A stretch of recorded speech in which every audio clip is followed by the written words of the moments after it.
Confirmation of Supreme Court nominee Brett Kavanaugh is in question this hour as his accuser goes public, revealing new information about an alleged assault, a sexual assault. Decades ago, she says, an alleged assault Kavanaugh has categorically denied. As of right now, 8 Democratic senators and at least 1 Republican are calling for Kavanaugh's hearing to be delayed. Meanwhile, members of the Judiciary Committee are working to set up calls with both Kavanaugh and his accuser. One lawmaker we've been closely watching is Republican Senator Susan Collins of Maine. She's been undecided on Kavanaugh, and here's how she reacted just a short time ago when CNN asked her about these accusations.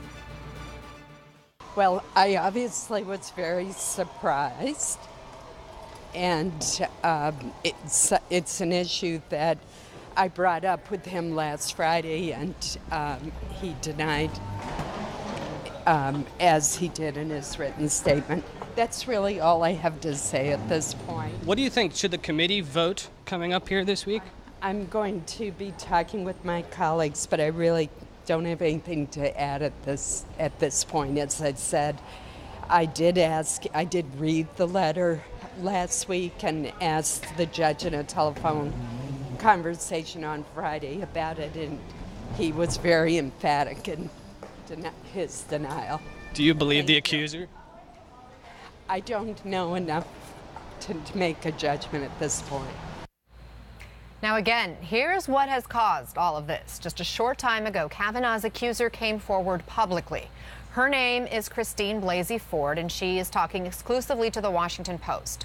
Ford has shared new details with the paper, not only about the alleged attack, but about key information that appears to support her claims. The Post writes this about the night in question. While his friend watched, she said Kavanaugh pinned her to a bed on her back and groped her over her clothes, grinding his body against hers and clumsily attempting to pull off her one-piece bathing suit and the clothing she wore over it. When she tried to scream, she said he put his hand over her mouth. I thought he might inadvertently kill me. He was trying to attack me and remove my clothing. Joining us now is CNN Supreme Court reporter Ariane DeVogue and CNN Supreme Court analyst Joan Biskupic. Ariane, first walk us through what more we know now about Kavanaugh's accuser and why she is coming forward right now. Right, Anna. As you said, this woman has come forward publicly accusing Supreme Court nominee Brett Kavanaugh of assaulting her at this party that was more than 30 years ago. And according to the Post, her name is Christine Blasey Ford. She's a professor in California. And Brett Kavanaugh has vehemently denied her allegation. In fact, on Friday, he released a statement. He said, I categorically and unequivocally deny this allegation. I did not do this back in high school or at any time. But in the Washington Post, she said that they attended a party in suburban Maryland back in 1982.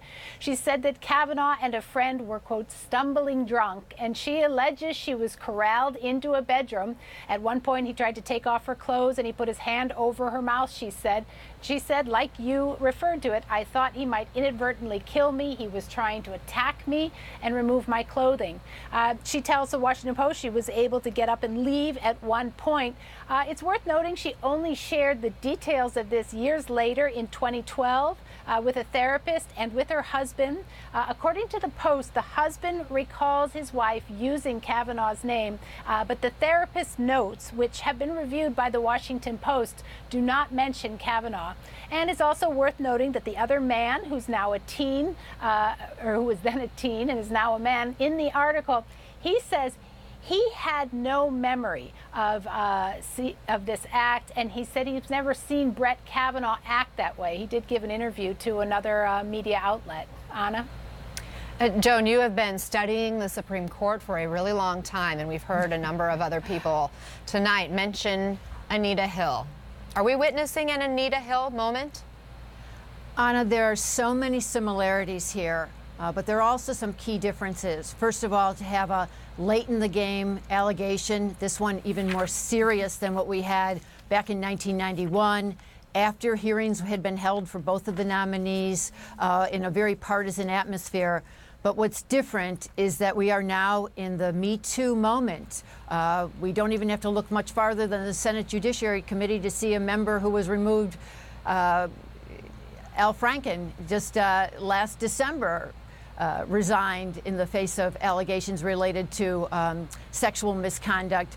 People have been accused of much worse and have had much more serious consequences, and that is very much in the air. But the other thing that's very different here is that things are much more partisan. Republicans have banded together in what has already been a very tumultuous Kavanaugh nomination. Back in '91, a lot of people don't remember, but 11 Democrats actually voted for Clarence Thomas, and he is now on the court despite those accusations. Ariane, one person we haven't heard from, tonight at least, is Kavanaugh. Does he plan to respond? Well, last Friday, he categorically denied it, as I said. I talked to a source close to him tonight, and he said he stands firmly by his denial. He takes heart by the fact that a lot of women who knew him during those high school years, the end of last week, issued a letter supporting him.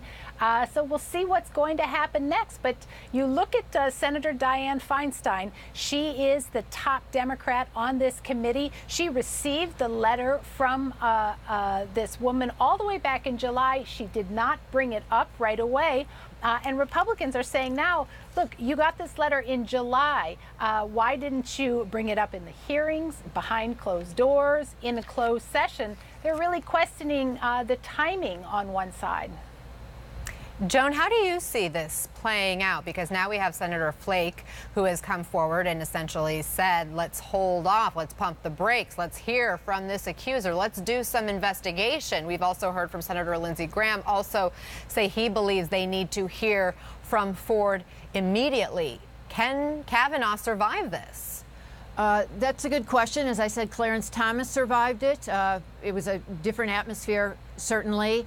And again, you know, we want to make clear that these are accusations, and the judge is denying them. So, you know, that's very clear here still. And once the senators have a chance to talk to both Christine Ford and Judge Brett Kavanaugh, the situation might clarify itself better. You know, back in 1991, there were so many repercussions, and it became what was known as the Year of the Woman. And Dianne Feinstein even got elected that year, which is, you know, hard to imagine now that she's under scrutiny herself for how she handled it.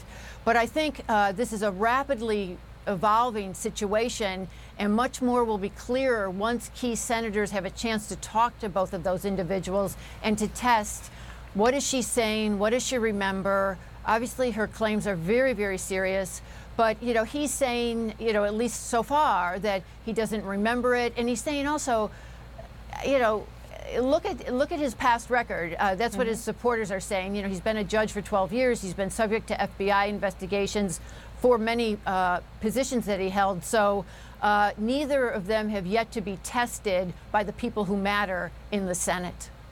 All right, Joan Biskupic and Ariane DeVogue, thank you ladies both.